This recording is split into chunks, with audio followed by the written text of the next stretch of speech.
अस्सलाम वालेकुम फ्रेंड्स, मैं सफदर खान कियानी। आप देख रहे हैं मेरा channel voice of Kiyani. Channel पे आप न्यू है तो चैनल को लाजमी सब्सक्राइब कीजिए ताकि मेरी तमाम आने वाली वीडियो का नोटिफिकेशन आपको टाइम से मिलता रहे।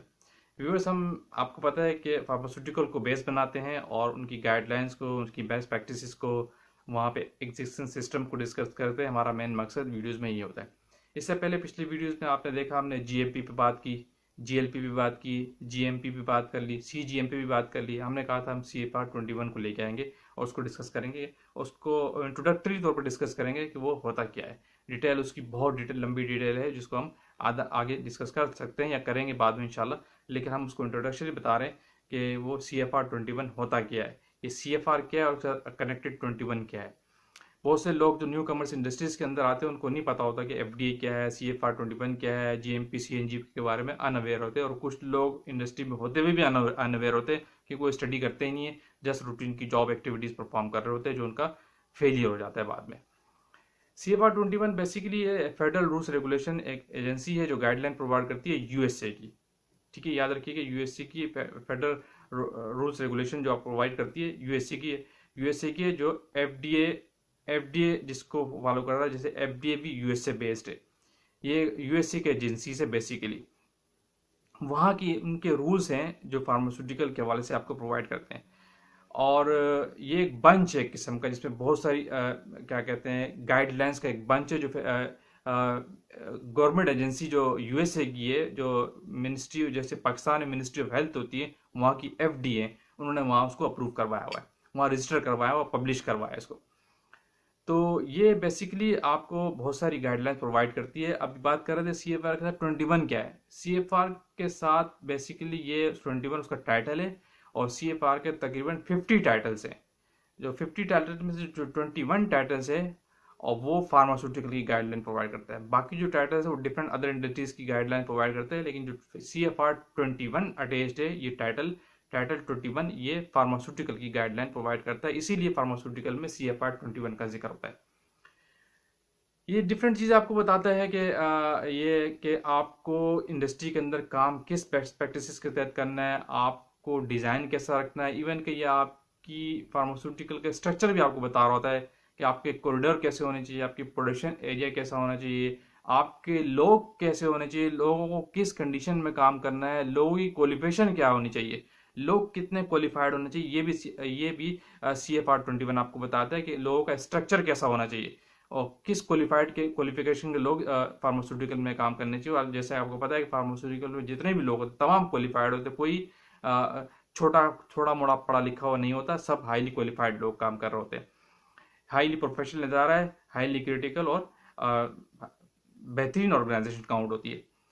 तो इवन आपको ये भी बताता है कि CFR 21 कि आपकी लेबॉर्ट्री कैसे होनी चाहिए, आपकी बिल्डिंग कैसे होनी चाहिए, आपकी प्रीमिसेस कैसी होनी चाहिए, आपकी प्रीमिसेस का डिज़ाइन कैसा होना चाहिए, आपके पास लेबॉर्ट्री का स्ट्रक्चर कैसा हो, लेबॉर्ट्री के अंदर चले जाएं तो वहाँ पे माइक्रो का सेक्शन कैसा हो, माइक्रो लेबॉर्ट्री के साथ अटैच हो या लेबॉर्ट्री से दूर हो, अगर साथ है तो कैसी होनी चाहिए, वहाँ पे आपको washing area, swimming hood, working table, ये सारी चीज़ें ना आपको CFR 21 बताता है कि आपको लेबॉर्ट्री का डिज़ाइन कैसे करना है। ये सब चीज़ आपको CFR बताता है बेस्ट वे में। इसी तरह प्रोडक्शन में जाएं तो प्रोडक्शन की चीज़ें भी आपको बताता है कि उन प्रोडक्शन की मशीनरी में पार्टीशन कैसे होनी चाहिए। अगर एक एरिया के अंदर 2 मशीनरी लगी हुई है तो उनमें पार्टीशन लाजमी है, ये CFR की कंप्लायंस की बात है। तो ये सारी बेस्ट प्रैक्टिसेस जो है आपको CFR 21 बताता है अपनी गाइडलाइंस के अंदर। उनका मेन फोकस फार्मास्यूटिकल ही है।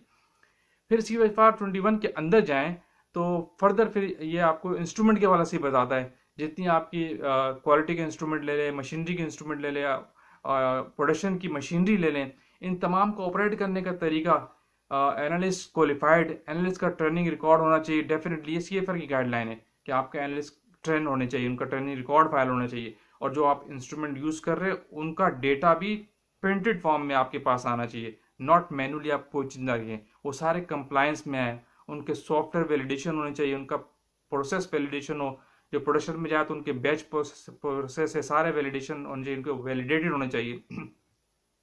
फिर आपको कैलिब्रेशन का रिकॉर्ड, उनकी कीपिंग, इवन के CFR 21 आपको वे ऑफ डॉक्यूमेंटेशन ही बताता है कि आपने फार्मा में किस वे में डॉक्यूमेंट करना है, लेजिबल वे में, क्लियर वे में, उनकी रिकॉर्डिंग कैसे रखनी है, इस तरह रखने की उसको ट्रेसिबिलिटी आसानी हो, सारी चीज़ें आपको CFR 21 अपनी गाइडलाइन में बताता है। आप कोई भी इंस्ट्रूमेंट लेबोरेटरी में यूज़ कर रहे हैं, CFR आपको यही कहता है कि 21 आपको यही कहता है कि आपके लेबोरेटरी के जितने इंस्ट्रूमेंट हैं उनका जो सपोर्टिंग डेटा आप रिसीव करते हैं वो प्रिंटेड फॉर्म में होना चाहिए, सिस्टम जनरेटेड होना चाहिए। कोई हाथ चीज़ मैनुअल से आप रीडिंग नहीं लिखेंगे, किसी भी इंस्ट्रूमेंट्स पे अगर रीडिंग नोट कर रहे हैं तो वो आपको प्रिंट फॉर्म में आपके पास आनी चाहिए, CFR 21 आपको कहता है। यह है बेस्ट प्रैक्टिसेस का पार्ट। इसी तरह प्रोडक्शन में जाए तो उनकी मशीनरी के बारे में बताता है कि उनके वहाँ के स्टाफ क्वालिफिकेशन क्या होनी चाहिए। ये सारी चीज़ें गाइडलाइन आपको वहाँ मिलती हैं। फिर CFR 21 के अंदर फर्दर जाए तो इनको फर्दर चैप्टर्स में डिवाइड किया गया। इसको ज़्यादा जो मेन रिलेशन है जो फार्मा के, उस पर चैप्टर 210 और 211 में डिवीजन की गई है। 211 को फिर फर्दर अल्फ़ाबेट्स में डिवाइड किया गया, ABCD में जो 11 डिवीजन अल्फ़ाबेट्स में डिवाइड किया गया है। तो ये जो चैप्टर 210 है और 211 है, ये भी आपको गाइडलाइन प्रोवाइड करते हैं। 210 जो है बेसिकली आपकी मैन्युफैक्चरिंग के हवाले से बताता है, GMP, CGMP यानी रॉ मटेरियल से लेकर मैन्युफैक्चरिंग के स्टेज तक, और जो फिनिश फॉर्म में स्टेज प्रोडक्ट आ रही थी उसकी गाइडलाइन जो आपको 211 में मिलती है। तो मतलब उसकी फिर फर्दर डिवीजन है। ये एक एक डिवीजन के अंदर बेताशा गाइडलाइंस जो आपको बेस्ट प्रैक्टिस बताती है कि अपने फार्मा में कैसे काम करना है। ये है CFR 21 छोटा सा कि आपको वे ऑफ वर्किंग बताता है कि आपको फार्मा के अंदर काम किस तरह करना है।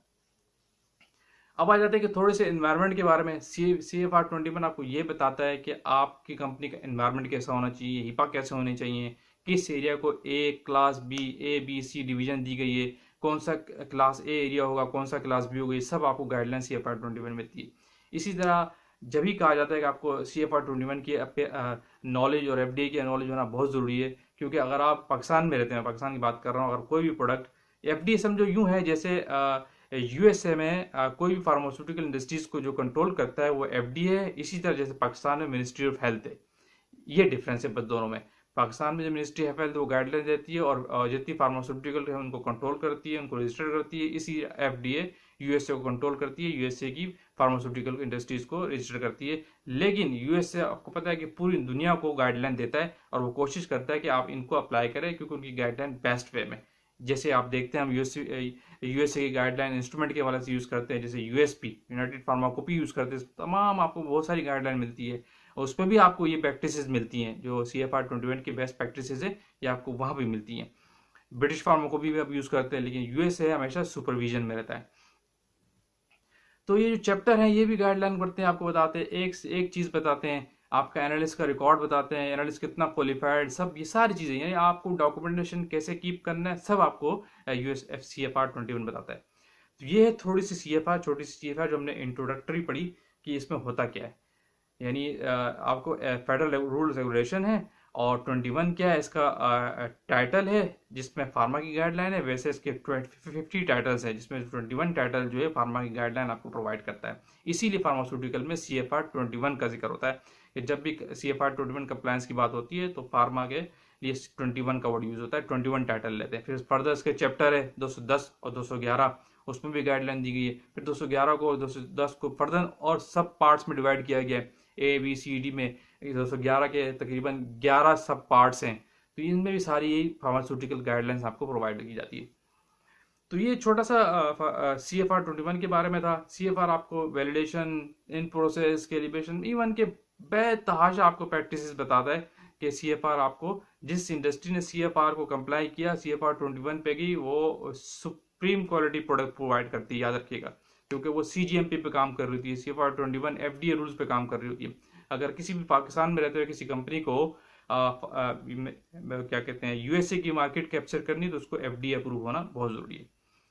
तो ये छोटा सा था CFR 21 क्या था, आज हमने उसको डिस्कस किया। इंशाल्लाह किसी और वीडियो में किसी और टॉपिक, किसी और लेक्चर को लेके आएंगे। इसी तरह फार्मास्यूटिकल की बेस्ट गाइडलाइन और बेस्ट प्रैक्टिस को लेके आएंगे। उस वक्त तक के लिए इजाज़त। Thank you. अल्लाह हाफिज़।